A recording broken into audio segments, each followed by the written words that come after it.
From Mothman and Nessie to the spirit that haunts your home, welcome to Bob After Dark, a podcast about legends, lore, and the supernatural. So turn your lights down and your volume up and enjoy your trip to the shadows.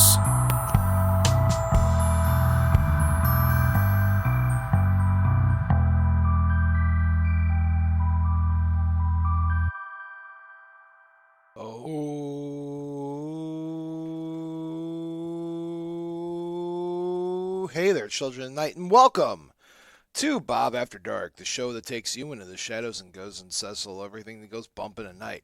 I'm your host with the most that enjoys toast, Bob, and alongside of me, as always, is my ever wonderful, ever vampiric, ever cape-wearing, and ever the heartthrob of Bob After Dark, my friend, my brother, my producer, Count Panic himself, who just got some, as the millennials call, a chicken nuggies.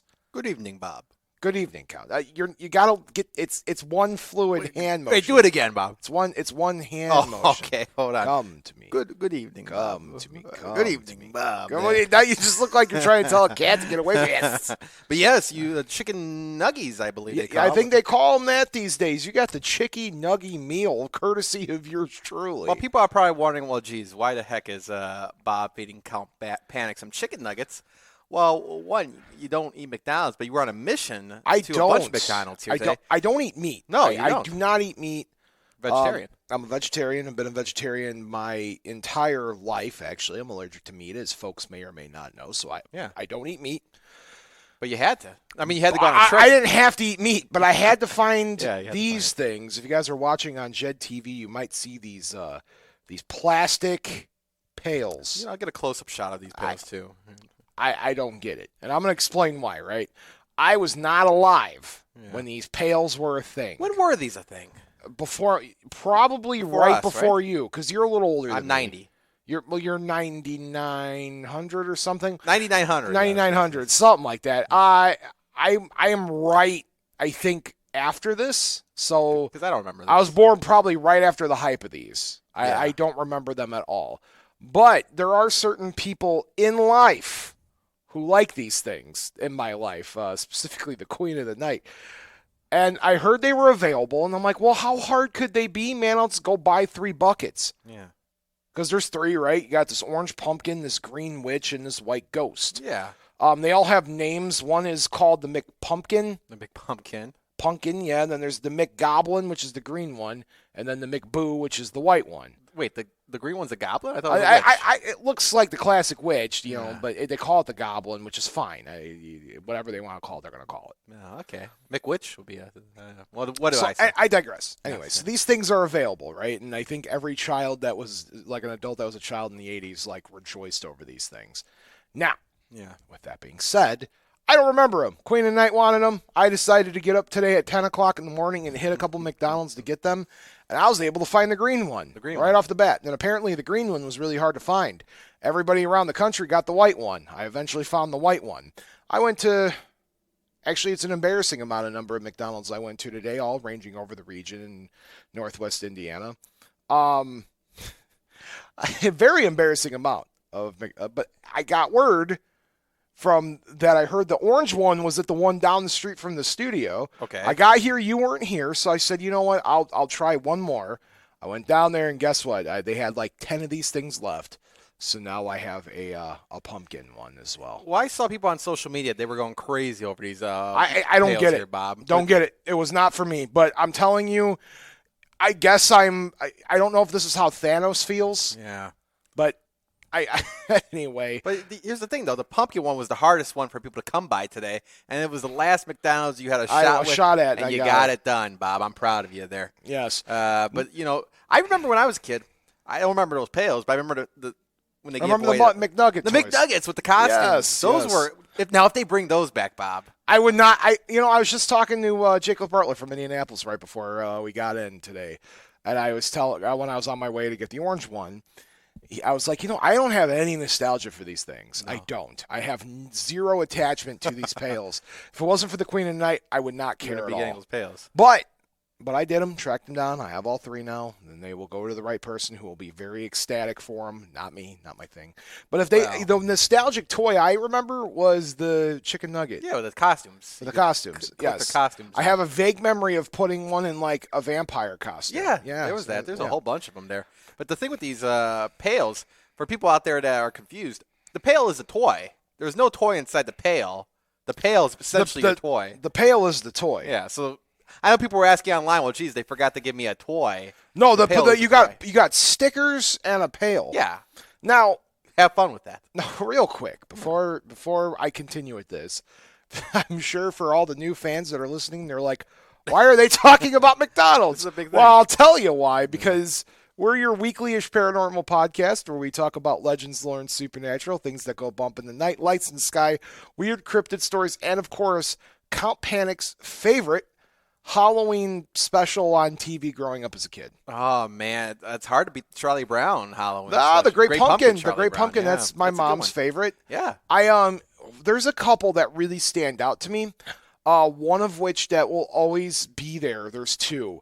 The Boy Meets World Halloween special where they're running around the high school and every character's like dying to like a mass killer. I remember that one. And then the Billy and Mandy episode when they're fighting a horde of zombies with like a Bruce Campbell-esque character. Trace Mondoon? Yeah. I don't know. I think I remember that one. So those are like the 2 I remember. Not as classic as, say, the Great Pumpkin. I remember the Great Pumpkin Charlie Brown. I watched it every year. It still airs it still does. TV, national TV every year. So absolutely. Testament to how good it is. Yes. But anyway, last chance here. So the McDonald's buckets, have them all. They're all there, all good to go. Are we sure this is it? I don't care if there's more. I'm done. There's always no more. 3. Zilch. You know what? They're probably gonna release some new ones, like a werewolf or a vampire. Nope. No, nothing. Nope. I'm done. This is. I'm retired from hunting buckets. However, with that being said, McDonald's.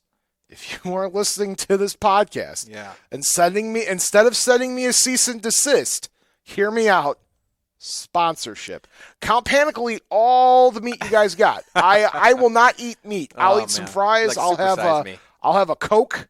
Yeah. You know what I'm saying? I'll enjoy those. You have the best Coke.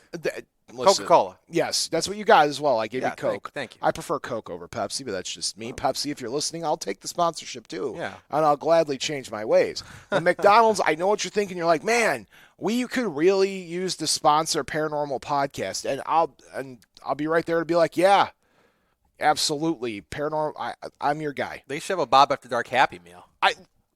Stop. If for whatever reason we got a McDonald's sponsorship and they decided to do Happy Meal toys of me and you. Can you believe it? Like Bob and Lou. I would have to go to all the stupid McDonald's again to go hunt down our own toys. So are these going to be back tomorrow, or is this just for one day only? I'm assuming they're going to rotate them out.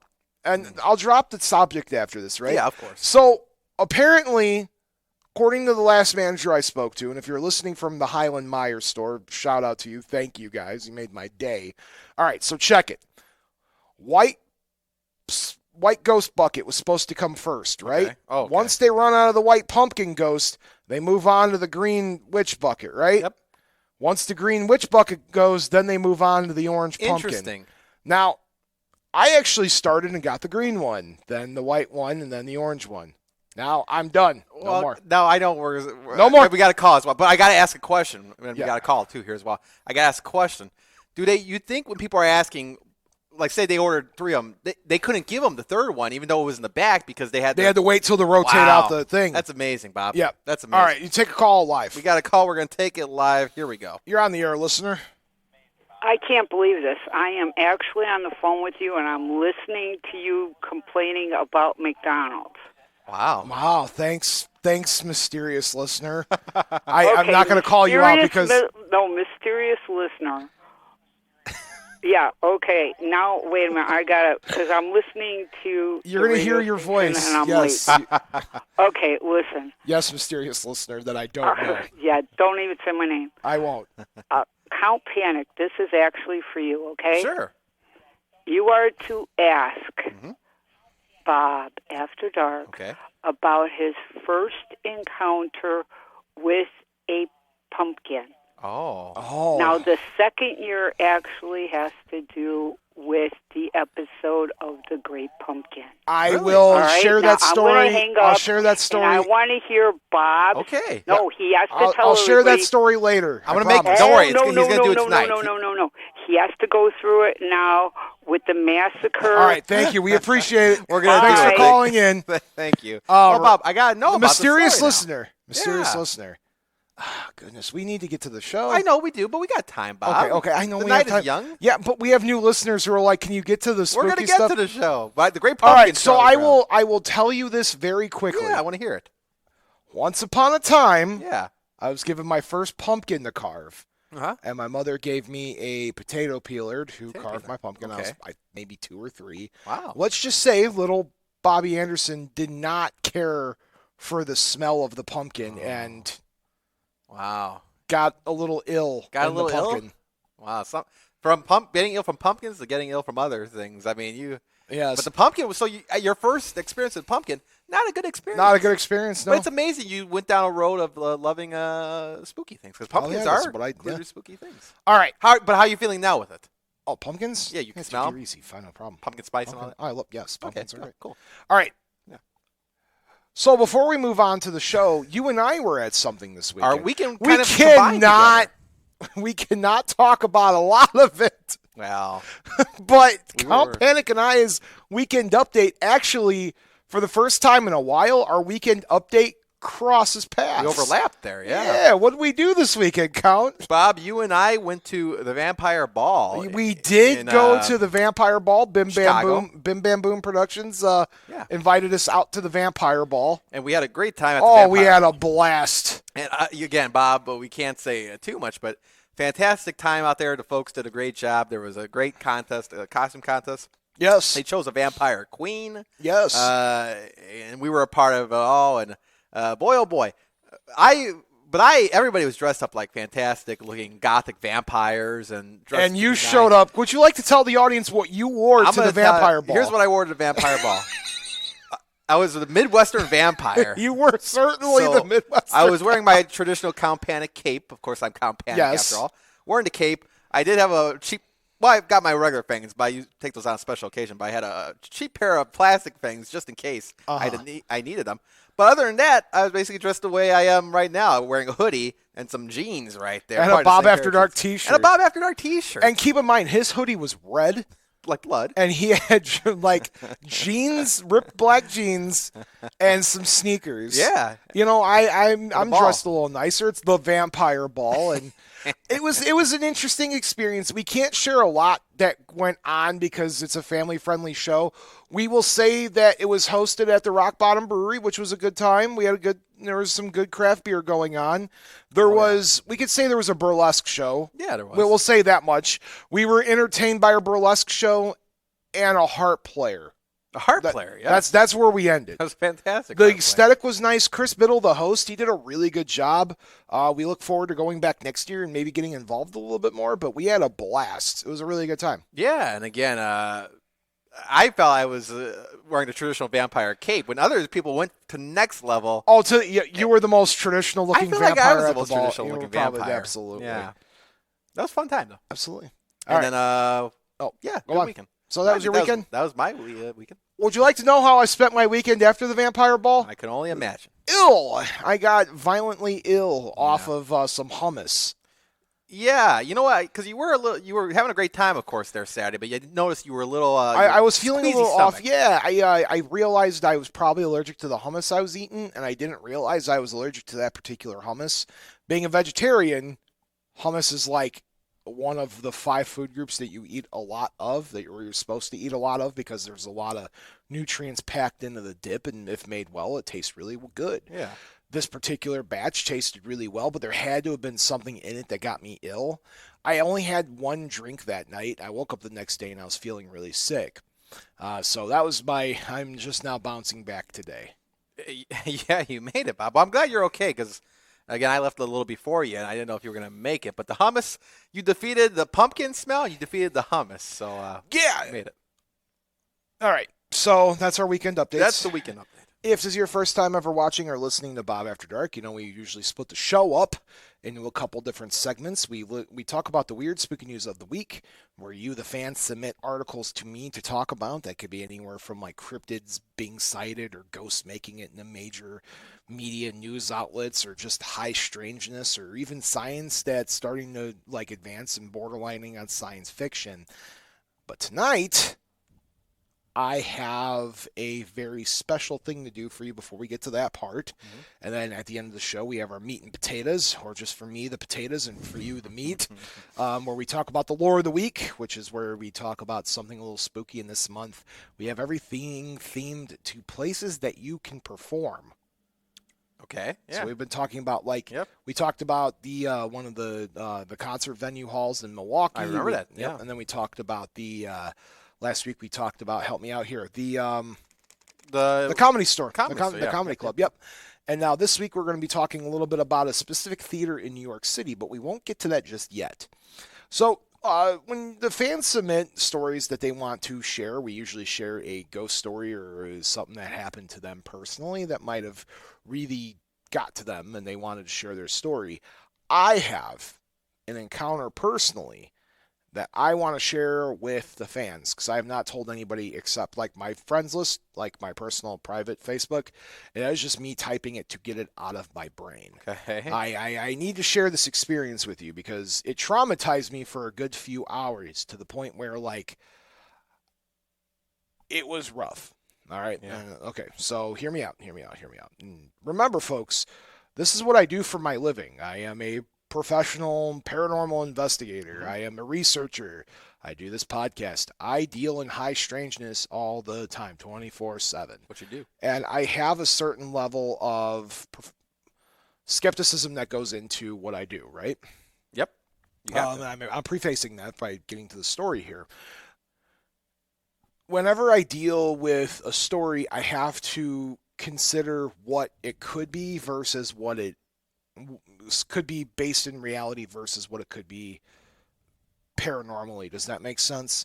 Yeah. So I have to think, what can I do, or what's going on? And I legitimately can tell you I have nothing except for this experience that I'm about to share with you right now. Okay.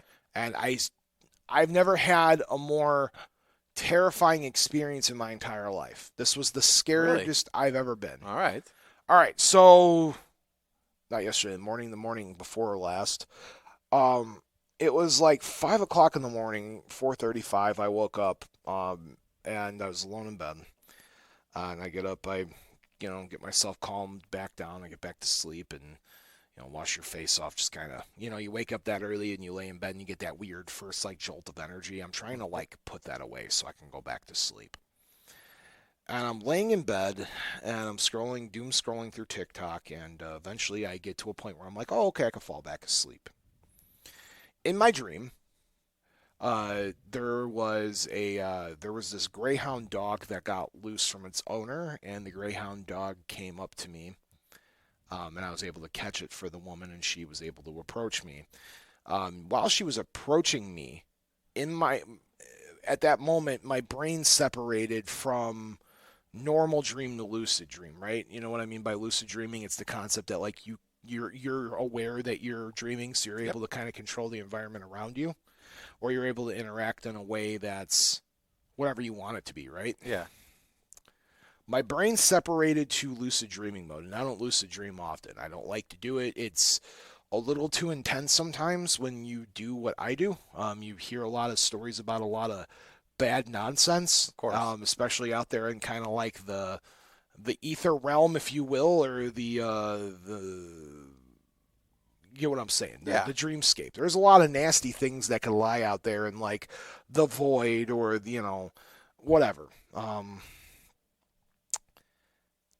it could really get to you in dreams. But anyway, so a break free. Now, when I get to this point, I've seen a current trend going online about these people warning people not to ask what time it is in their dream.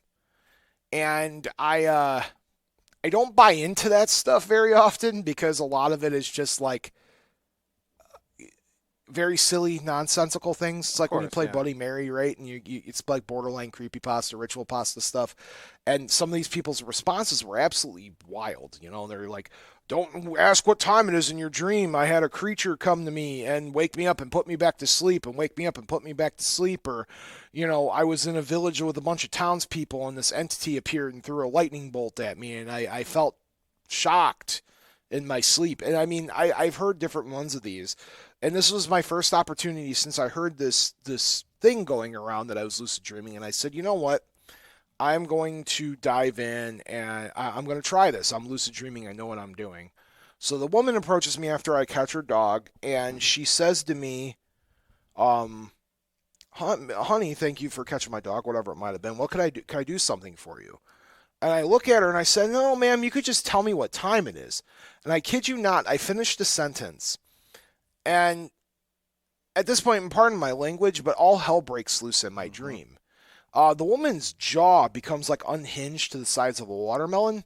And the image in front of me in the brain starts turning to static into a color bar test. You know what I'm saying? Like, we're working entertainment, so you know what I'm talking about? Yeah, like the tones and stuff. So I see the tones, and I see a static message pop up in front of me that says, cannot compute, and you messed up, or something along the you messed up might not be exact, but it's along them lines. I can't remember the exact thing.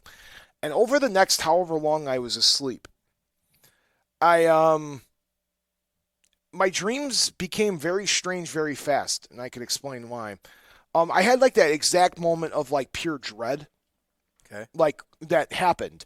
So I wake up, and when I wake up, I usually sleep on my side. So there's this one point on the wall that I look at when I wake up. It's below like some like forest tapestry. So where the tapestry ends and where the wall color begins, there's just like this spot of fabric that's right there that I typically see because it's right in my line of sight. When I wake up, I see that spot. So I'm like, okay, I'm awake. It's right there in front of me. When I wake up, I'm at my mom's house, and I'm looking for my mom, and all I can hear my mom is talking to me, but she's not in the house. And it sounds like as I approach her, her voice gets farther and farther away until I end up, like, I tried looking for her in her bedroom, and I couldn't find her, and I collapsed on her bedroom floor. And I kept hearing screams on top of my mom talking, just like violent screams. And I wake up, and then there it is again. Right there next to me is that spot on the wall. So I see it. I'm awake. I'm like, okay, well, that was weird. I just had like 2 nightmares back to back, or 2 like just weird moments. But this time when I woke up, I had sleep paralysis. Keep in mind, I don't ever have sleep paralysis. I might have had it once in my life, but I've never had it recently. And if you guys don't know what sleep paralysis is, it's like that weird feeling you get when you wake up and you can't move. And you want to scream, but your body's just in like shock. Yeah. But I didn't wake up with sleep paralysis. I had sleep paralysis in my dreams, and my lips were numb. And I felt something screaming again at me. Once again, I woke up, and I see that spot on the wall. Now, I have a trick when I have nightmares, right? Because you do this, you get nightmares. It's just kind of the name of the game, right? Mm-hmm. I grab them for my cell phone. Anytime I have one of these moments or I forget where I'm at, I travel a lot. So I sometimes don't remember where I'm sleeping. And if I forget, I always reach for my phone. My phone's kind of like my totem. So I reach for my phone, I feel my phone, and I'm like, oh, okay, I'm back to reality. No big deal. So I reach for my phone, and my wallpaper was turned to gore. Like a violent photo, nothing pretty. And so I'm trying to scroll through my phone, and I'm like, what's going on, I scroll through my phone, and I'm seeing pictures that I didn't put on my phone, very violent images once again. And I see this image of, I've seen like weird image name files. One was scaryface.jpg. And I tried making a phone call, and anytime I got to a contact, either it was replaced by a violently scary image, or I'd make the phone call and it was screams. Once again, I wake up and I see the spot under my tapestry in the wall, right on that spot. And I said, okay, this is getting really bizarre. What's going on? So this time I wake up, and I'm in a room filled with like graffiti spray painted on a wall. and the graffiti comes off the wall, forms this weird, lengthy, monster, demonic entity made out of spray-painted graffiti, and it starts lunging at me in bed. Okay. This time I wake up, same spot. I see the same spot on the wall. I'm like, okay, try the phone again. This time I get to my phone. I'm able to open it. My wallpaper's the same, and I'm able to same as it is in when I this world, right, our Wake world. And the image on the screen was where it was supposed to be. And I open up Facebook Messenger. The first person that I see active is Elliot from ACG Paranormal. Yeah. I talked to him on the show. I'm like, I need you to call me. And he does. And Elliot works in the field, so he kind of gets it. And I explain what happened. I'm like, I don't know if I'm back. I'm really afraid I'm not where I'm supposed to be. And he's like, okay, are you alone? I find the Queen of the Night eventually. She was downstairs. I get down there, and we're back to normal. And I eventually started getting to my senses. And the best way I could describe my experience that happened to me that morning, it felt like something punished me for asking the time in my dreams. Something punished me and made me go through that loop of waking up and going to sleep. Nothing spoke to me. It was just something punished me in that time, and I just kept waking up and seeing that spot on the wall. So it wasn't like, I don't know. I've had bad dreams. I can write them off. I might still, and at that point, I slept all night the night prior after I got done being sick, so it's not like up to that point I wasn't sick anymore, so maybe it was the tail end of my sickness, but I just wanted to share that story. So a couple questions here, Bob. At the time when you were contacting Elliot there, did you think that was a part of the dream as well? Yeah. Okay. Absolutely. It took me a while. Like, I had to sit down and talk to Queen of the Night and, like, make her tell me things about where I was. Interesting. And it was one of those things. And, like, I was afraid to call my mom, man. It was just one of those moments. It was legitimately the most terrified I've ever been in my entire life. So you guys might see this trend going around online. You might be like, oh, it's crap. It's not real. I'm telling you, don't do it. So I mean, so the trend is if you catch yourself lucid dreaming and you're able to control your actions. Okay. Don't ask people in your dreams what time it is. I don't know what I experienced. But do you know when you're? But that's the thing. If you're dreaming, don't you know that maybe you don't know what you're saying at the time because it's not really. I know it's lucid dreaming, but maybe you're not fully aware you're asking about the time. I knew exactly right then and there. Do we have a caller? That's interesting, Bob. We do have a caller. Take him live. All right, we'll take caller him live. on the air. Hey, that's quite a heck of a story there, Bob, with them dreams. John, I'm telling you, that was the most horrified I've ever been in my entire life. Hands down, I've never been that scared. Now, let me see. Because in all honesty, I'm trying to follow you. So you had a dream, you woke up, and you seen the spot, right? Yes, on the wall. Then you fell back asleep, and you had a second dream? I had about a series of, I would say, 5 or 6 dreams, all some different, like, horrifying experience happened to me. I got you there. So you were able to fall asleep pretty quickly in between those dreams? Yes, because I kept thinking I woke up. So I was different spot every time, but every time I guess I would snap myself awake. But when I'd snap awake, I was still in the dream, and it was like layers to it. Does that make sense? Yeah. Now I got you. And the spot on the wall, it was physically on a wall. It's like right. When you wake up in the morning, if you're the same kind of like if you sleep in the same spot or the same position every night, there's going to be a spot that comes to you that you're able to focus on every morning or every night. Whenever you wake up for that first time, there's always going to be a spot in your vision that you're always going to see. And as long as you're in the same room, you're always going to focus in on something and wherever your line of sight lies. In this case, my line of sight lines directly on that spot in the wall. So my brain knew that I'm seeing that spot, so I must be awake. Okay, and you had this dream after awakening, about 4:35 or so? About 4:35 in the morning, and it took me a little bit to try to, when you get your brain moving, and it's like, oh, nope, stop, you're going back to bed for a little bit.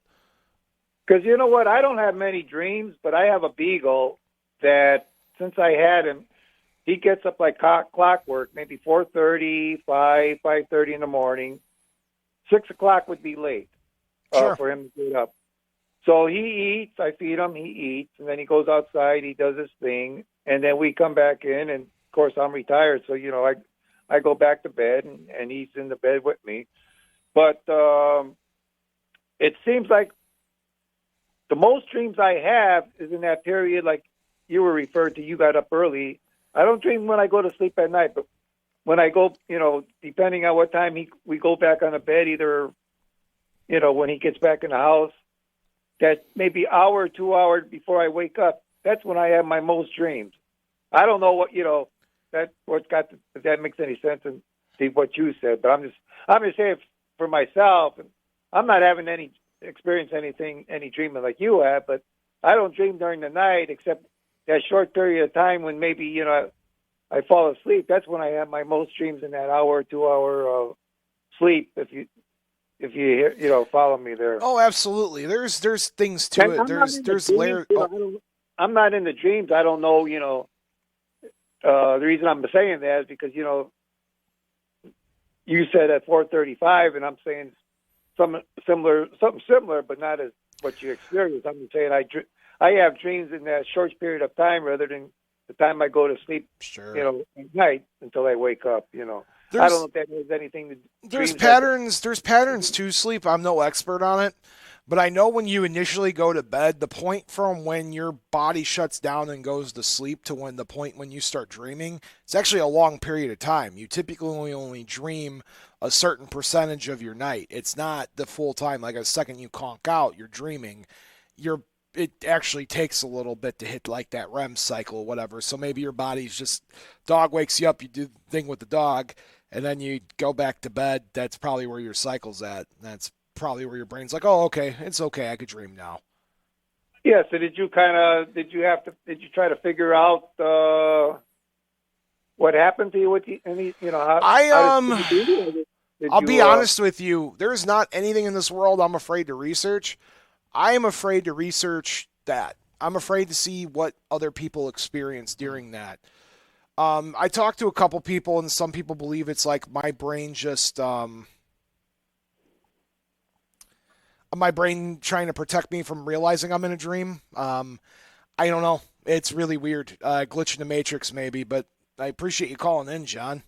Yeah, that was very interesting. I mean, yeah, well, I hope you don't go through something like that again. I certainly hope not, John. All right, Bob. Take care. Thanks for calling in. Do we have another caller? No, but I have a question now. Yeah, I always hear different things. This might turn into a dream episode here, but yeah. I always hear different things like we're always dreaming, and that's just what we remember is key, that we're always constantly dreaming. Did you ever hear that? Yeah. Yeah. Is that true? I don't know. I'm no dream expert. Get the sleep psychiatrist. We need a dream person on here. But I'm telling you, man, that was. Yeah. I just wanted to share it. Paranormal, not glitch in the Matrix, maybe. I don't know, but I will tell you that I am more willing to sit there and research near-death experiences than I am to ever go back to that again. Like for me to look that up, and I am terrified to do so. Kind of like a creepypasta. I'm not lying. I got nothing to gain from it. No, that's not you're lying. Just the story itself. I get it.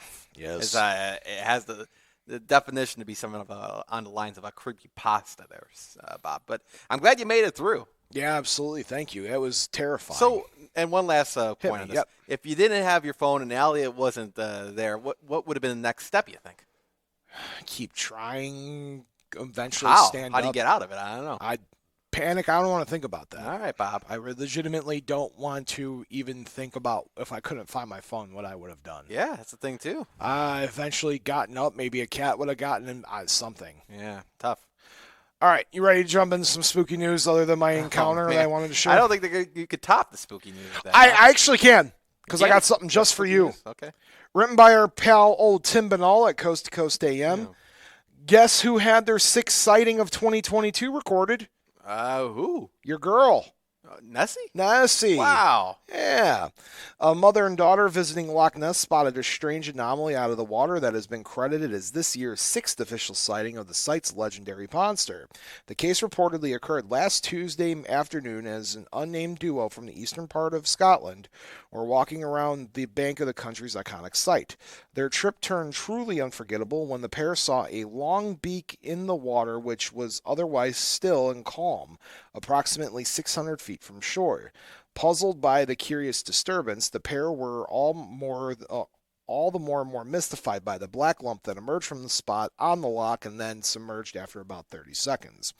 The duo indicate that the peculiar aquatic anomaly substantially reappeared for a few seconds later before finally sinking into the water for good. What exactly the weird wonder might have been is uncertain, though, as the witness observed that the lump appeared to be boxy in the shape and about the size of a football. It did not appear to swim about, rather it just kind of bobbed and disappeared. Fortunately, they managed a snap of the oddity, which is included in a report in the official Loch Ness Monster sighting register, which has been deemed a case worthy of a spot on this year's potential Nessie encounters. Hashtag Panic Steak. Well, I'm glad we got a Nessie story. You don't hear too often much about her that much anymore on the show, but the 6th sighting in 1 year, it's pretty good. But here's the problem, Bob. People are always talking about where is Nessie? They're never asking how is Nessie. Well, why don't you ask that question, Count, while I send you this picture so you can kind of get a look at it. You want me to look at? You got a picture? You got the picture? I got the picture. Yeah. I'll take a look. Because I'm interested. This is usually sometimes I want you to see things beforehand. This is something I want you to see blind. Okay. Children of the Night. Make sure you go to the Children of the Night Facebook page. I'll have the image up there so you guys can see it for yourself and make your own observation on it. Let me take a look at this. Yes. Bob? By the way, folks, I sent him a link to the official Loch Ness Monster sightings register. You can go on here, and there is every deemable photo that they would feel like is not a hoax they put on this website. It is a very hard to see image. It is hard. But what do you think? Again, it's tough to see, but who am I to say it's not Nessie? Okay. But how is it could Nessie? be a rock, I guess, but yeah. I think it's Nessie. I think it's fascinating that people are still seeing this thing. How old is Nessie? Very old. How I mean, long people. I can't know. I'm not too sure when the first sighting was. Maybe as a gift for you this December, we'll do a Loch Ness Monster Let's episode. do it. I wonder how we should, because we never did the Nessie episode. We never did. Wow. Maybe this December. What I'm going to do. All right, folks. I'm already calling my December theme. It is going to be Christmas for the Count month. Count Panic is going to pick every episode we do during December. You did a few of them already, though. You okay? No, I want you to research and pick out whatever you want. You pick every episode that month. The pants, the walking pants. Yes, but you got to pick something new. One of our episodes will be Loch Ness Monster. Sure, Nessie's got to be one of them. So our first week's going to be Nessie. It is up to you to pick the other three what we do. Christmas to the Count. You got to do Nessie. I got to look back and see what you did already. But Nessie is a fascinating creature. The problem is with Nessie, I'm beginning to think, and I guess we'll find this out if we do a show, it's got to be, in my mind, in my eyes, the oldest cryptid of all time. I would say I don't know. Okay. We'll that is one cryptid I don't know a ton of. I know the general gist. Yeah. I didn't do a ton of research, but you have it. It's Christmas for the Count. Perfect. You picked your first episode. You got 3 more to go. We could just do 4 weeks of Nessie. No, we're not doing 4 weeks of Nessie. All right, ready to move on to our next story? I only picked 2 stories this week because I want to talk about my dream encounter. Yeah. Our next one comes from anomalien.com. ANOMALEN.com. This is written by that particular website, and it is titled Women Claims to Be Eating Only Water for 41 Years. A Vietnamese woman claims to have given up solid food more than 4 decades ago and has since only eaten water with a little salt, sugar, and lemon juice added. 63-year-old Ngon, forgive me for maybe pronouncing that wrong, but it's Ngon, Ngon, is known in her hometown as Tan Truc, Vietnamese provenance in Long An, for her unique diet. For the past 41 years, she allegedly lived on water with only a few grams of salt, sugar, and a little bit of lemon juice. Not only does she look great for her age, but she's in excellent health. She is always full of energy and can perform yoga poses that people a few decades younger than her wouldn't even be able to repeat. Ngon ate rice and other solid foods until she was 21 when she began having serious health problems. Her eyesight began to deteriorate, her stomach would hurt constantly, and she vomited daily. Tests showed that she was suffering from a blood disorder. After trying the prescribed treatment and not noticing any significant improvement in her health, she decided to stop taking the medication, thinking that she didn't have long to live. It was then that the doctor allegedly came to her and advised her to start drinking water mixed with a little salt and sugar to stop eating solid foods. He told her that he could squeeze some fruit juice into the water if she wanted to, but nothing else.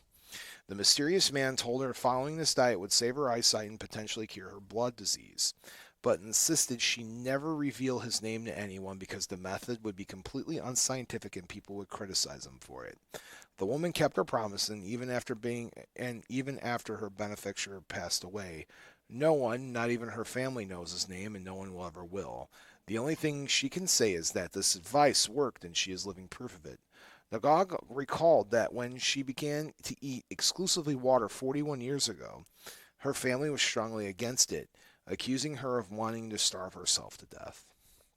At one point, they threatened to go on a hunger strike with her in order to die together, but she managed to convince him that she wasn't trying to do that, but quite the opposite. When her health began to improve, she no longer asked to eat normal food. The 63-year-old woman admitted that life on water alone can get a little boring at times, even if you just add a few drops of fruit juice to give it a little flavor. Sometimes she takes a period of sugar in her mouth and drinks it slowly with the water to dissolve it just to spice it up. After her health improved, Nagog decided to become a doctor. She is currently a member of the Long On Acupuncture Association and a yoga teacher. She sees commitment to promoting her active life and healthy lifestyle as a payback to the doctor who once saved her life. Hashtag panic steak. That's an interesting lifestyle choice there, Bob, and I couldn't imagine even going with that. But just that's the thing with water, though, too. I get it's good for you. I get it's the best thing you could drink, and your body needs water. But sometimes it just feels like a chore sometimes. You need at least a little lemon zest or make it some that's what she does. Yeah. So, interesting characteristic right there, Bob. I don't think I could do it. Water fasting sounds rough, and I don't know. Yeah, well, some people all day. I guess if it's better than not drinking water, though, right? I mean, just I don't know. Yes. Interesting. All right. Are you a fan of flavoring the water? Oh my goodness. There's a specific hydration packet that I thoroughly enjoy. What do you enjoy? I don't want to name them. Okay. And I will tell you why. Because they sponsor every other podcast in the entire world but mine. Oh, no. Listen, Hydration Packet Company, you know who you are. You guys are super popular now. Wow. You're at like every major retailer. I support your product. I drink it all the time. But how would they know if you don't? Oh, they know. They know. Okay. Listen to me. I just want you to know that I believe in your product and I use it a lot in my life, especially when I travel to conventions. It fills me up. It keeps me hydrated better than regular water does. Really? I can't stress it enough. Wow. They know who they are. You have to tell me off screen here. Absolutely. Yeah. All right, Count, you ready to take a quick break? Sure. All right, folks, for our live fans, stick around. We'll be right back. And to our podcast fans, stay tuned. You're about to be hearing words from a show that you should be listening to. Stay tuned. Welcome to Ghostly. Pat, what are you doing? What? I want people to know that we're a podcast that takes a deep dive into some of the scariest ghost stories. But we don't do the creepy voices or weird sound effects. We debate the ghost stories. And aren't you supposed to be the skeptic? I am, but they'll find that out once they listen. Look, all you have to do is tell them to listen to Ghostly, and that our listeners get to decide which stories are real. And which stories are just old folklore. Exactly. Download Ghostly wherever you find great podcasts. Oh, jeez.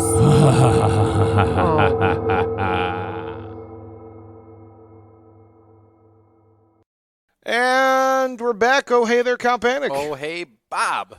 What did you do during break? Bob, I continue to call up every McDonald's here south of the Little Cow River or whatever, north of the Little Cow River. And let me tell you, they confirmed you got the last three of their kind, the McDonald's pails. So congrats to you. How about that, Bob? Look at that. Truly. Let me put the shot back on there one more my time. Goodness, Count. We don't have to do this. All right, Bob. What did you do during the break? Count. I just finished my last bottle of water, and I was thinking about what I was going to flavor my next water to. I know it's not as exciting. No. Usually we have this bit where we do something exciting, but sometimes water's just the best. It is. Yes. Do you know what else is really cool? What? New York City. I've never been. I've been a few times. I love New York. At one point in my life, that's where I wanted to live out the rest of my days. In the actual city? Yes. Oh my goodness. I've been to every borough but Brooklyn. I just being in that city is just a different feel. It's intoxicating. Yeah, the streets could get a little dirty, but man, it's just so busy and such a culture that I fell in love with it. Okay. I absolutely love New York with every inch of my heart. City that never sleeps. City, and it doesn't. You can literally go out at like 3:00 in the morning, get a bagel, and there's just tons of people out, and you could go like to a bar and have a drink. I love New York City. All right. However, I will tell you there is something in New York City I never have done. What? I have never went to a Broadway show. Okay. That's all you got. I said okay. I'm confirming your status there. Yes. Yeah. Well, do you want to go? I do. Phantom of the Opera is one I've always wanted to see where they lift up the chandelier. See, I would think you're a Cats guy. No. You have cats. Not something I was planning in my life. No. But now that you have cats, don't you want to go see the Broadway? No, I do not. That Queen of the Night probably would, not me. That's not my thing. I would love to see Phantom of the Opera. King Kong was one that was there at one point that I would have liked to seen. Yeah, I'm not big on that kind of entertainment style, but to see a Broadway show would be like, that's kind of a cool thing. Say you were there. To say that you've seen a Broadway show. Yeah. But what if I was to tell you that there are ghost stories nearly about every Broadway theater? Bob, I guess I would have to believe you. Those are old theaters, aren't they? Are you supposed to be cutting to yourself, by the way? Oh, sorry. It's so weird. I'm looking at the TV screen while you're talking, and I'm still staring at myself. I know. Sometimes I get carried away. And there just you are. I look at Ready, you on the 1-1, screen. 2-2. There we go. You want me to direct for you? I look at you on the screen sometimes. Yeah, I'm sitting here staring at you, and I'm staring at myself. I'm like, are you going to cut back? Anyway, I'm joking. I was slouching. I'm sorry. So there's a lot of ghost stories in and about Broadway, and I could do an entire episode about Haunted Broadway and talk about every theater, but tonight we're going to talk about probably one of the most famous ones and probably one of the most famous ghosts to haunt Broadway. Tonight we talk about the history of Broadway's Palace. Broadway's Palace? Broadway's Palace Theater. Broadway's Palace Theater. So the Palace Theater. The Palace Theater. I'm reading from an article written by Lisa Santoro from New York Curbed. Okay. So we're going to read a little bit about that. I will tell you, I'm not going to tell you what ghost is supposed to haunt the place. I will tell you that that she believes that there's no place like home. Oh. Yes. Okay. Located at Broadway at West 47th Street, the theater was built in 1913 by Milwaukee-based architecture firm Christoph & Rose. They were somewhat limited to their design potential thanks to the fact that the theater was located within a 10-story office building and surrounded by existing buildings on each side. They designed a 3-level auditorium with 16 style boxes arranged along the walls towards the stage, under a graceful arch forming a stylized sunburst above them on either side. Designed in a neoclassical style, the building featured moldings of such fruit and bread real outline. The panels into the walls and ceilings were divided. From 1913 through 1929, the palace would become known as the world's foremost vaudeville stage, hosting headliners like Ethel Barrymore, Will Rogers, Lillian Russell, and even the Marx Brothers, along with such performers as Sarah Bernhardt, Bob Hope, Mae West, and Bing Crosby, to name a few that had performed there and, kind of got their starts there. This likeness to the most famous adage of the time, to play the palace, signified that you officially have made it in show business. So back then, me and you, we would have had a vaudeville act. We played the palace. We made it in that kind of show business. Who's on first type deal, right? Yeah, but this was the Marx Brothers played there, not Abbott Costello. I'm sure Abbott Costello. We'll take Marx Brothers as Alas, it didn't last long. Around the time of the Great Depression, the public became disinterested with vaudeville, seeking entertainment through new mediums of radio and film. As a result, the theater converted into a cinema and was renamed RKO Palace in 1932. The Palace would still stage sporadic revenues over the next few decades, including a few last attempts to bring vaudeville back to stage.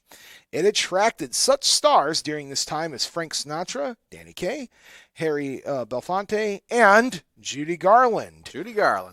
Whose final New York performances happened at that theater in 1967.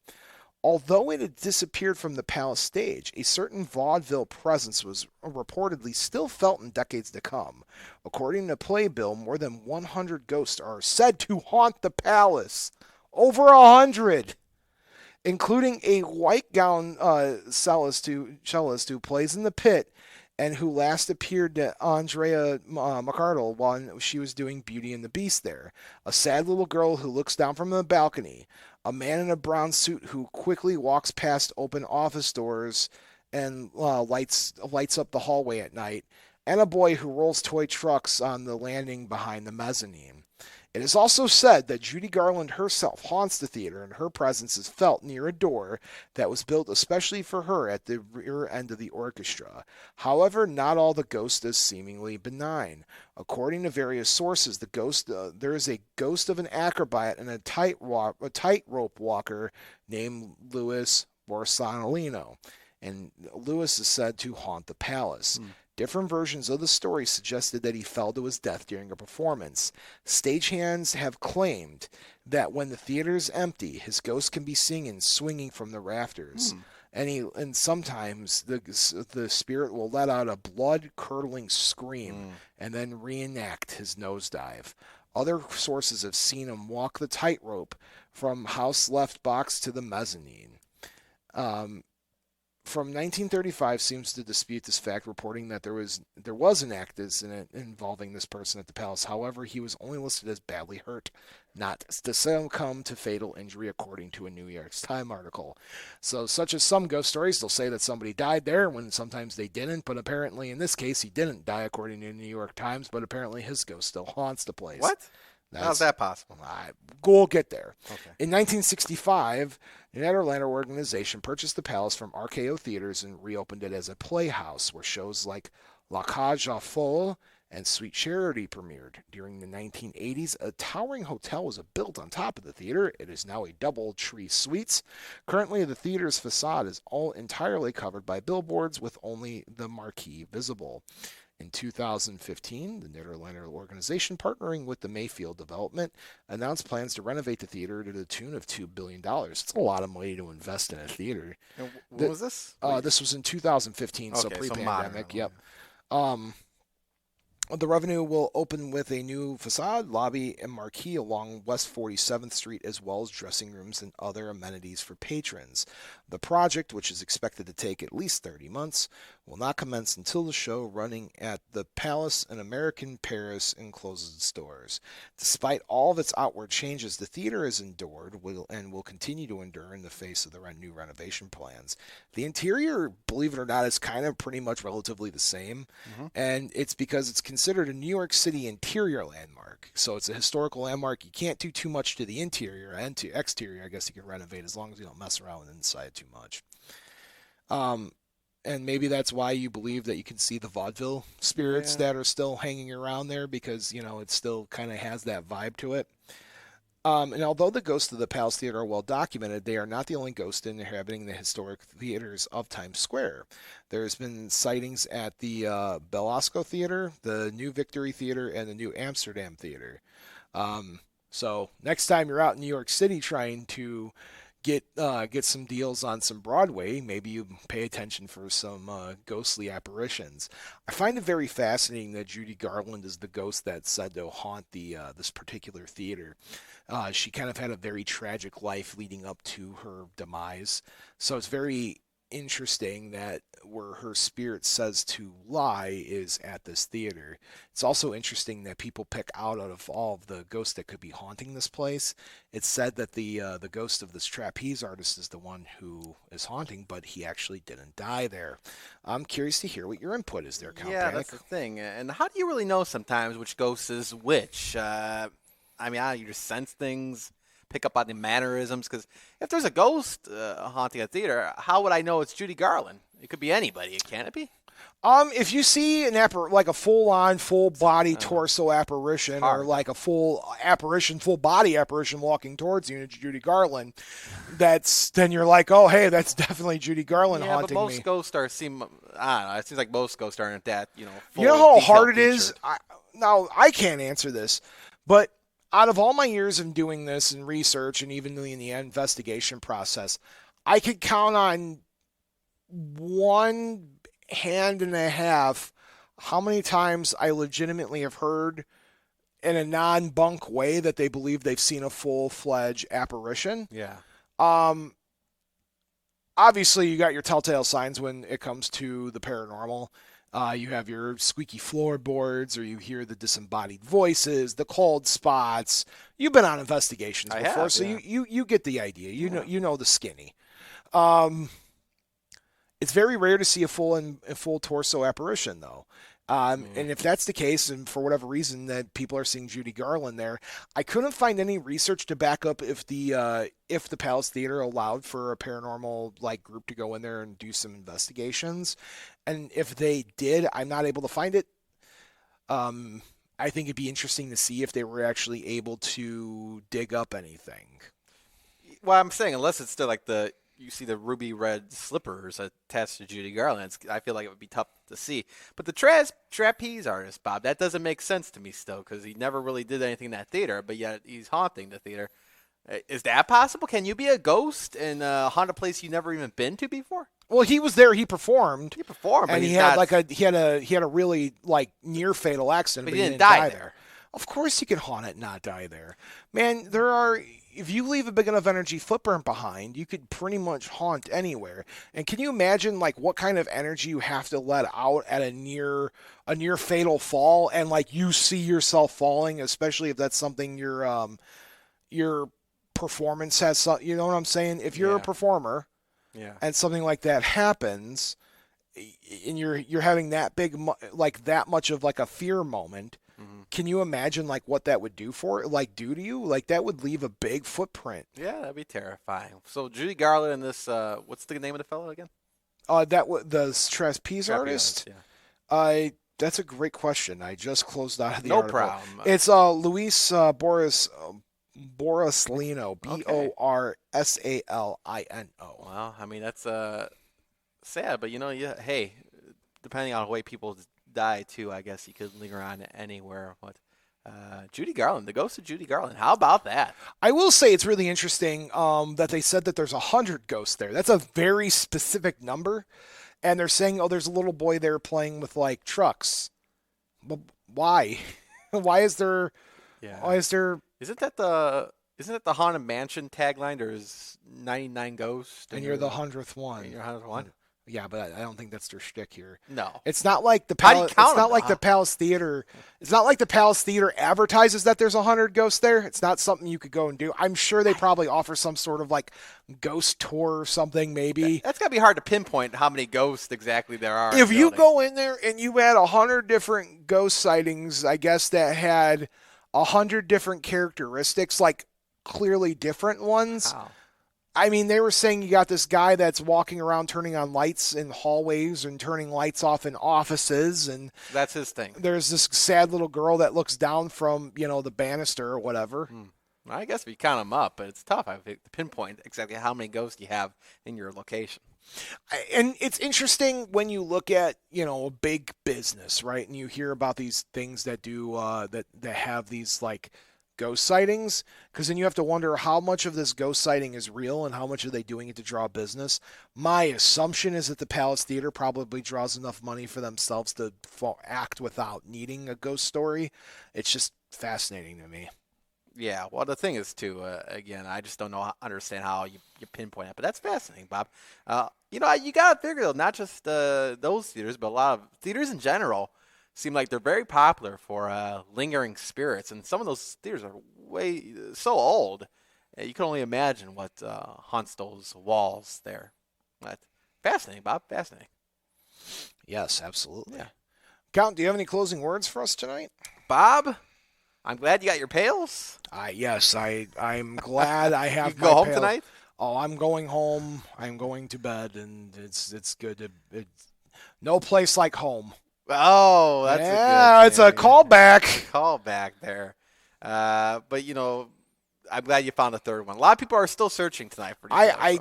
I'm just checking on Facebook right now. I literally I was logging out of things. Are they on eBay, I wonder? Yeah, apparently they're going for like $15-20 a pop.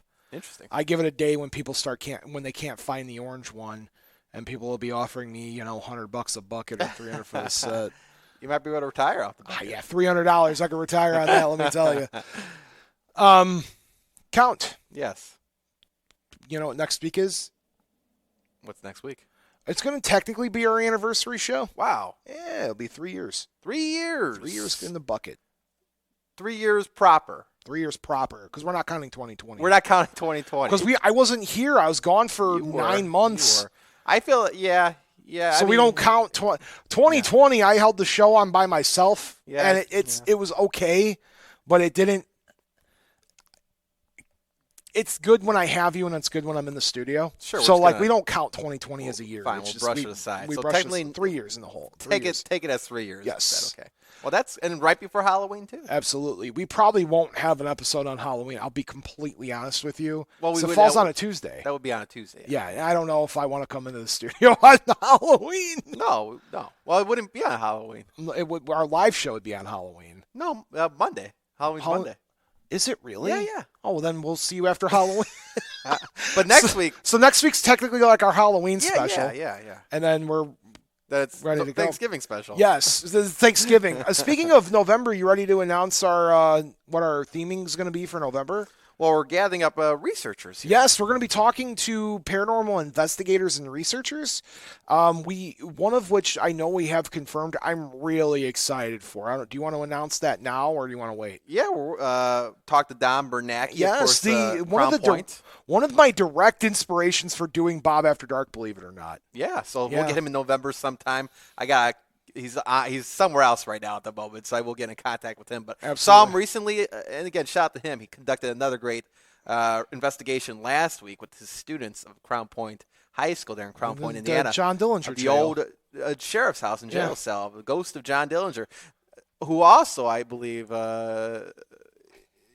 ghost of Judy Garland is sometimes lingering in those hallways as well. But the ghost of John Dillinger and many other ghosts there as well. But Don Bernanke, a great guy, and I don't think we've had a lot of people on the show here before, Bob. I don't think we ever had Don Bernanke on the show. No, and I'm looking so forward to having Don on the show. Yeah.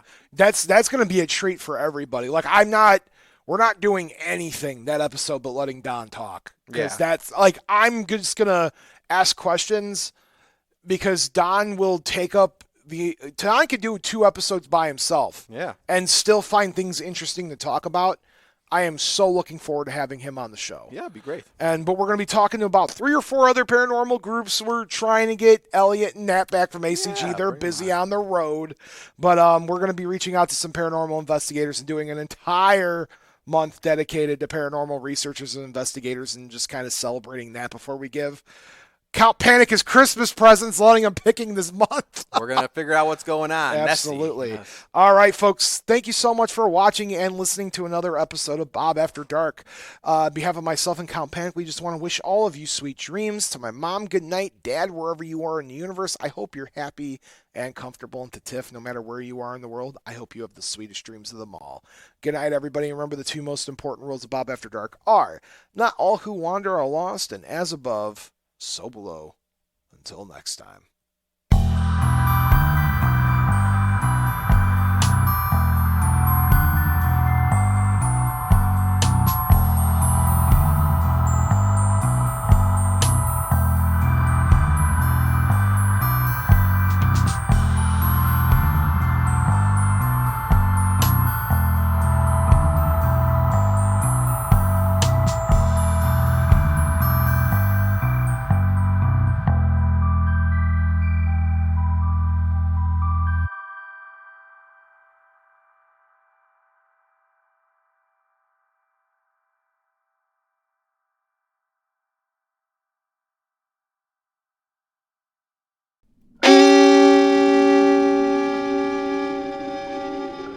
Memoriam Development. Gold.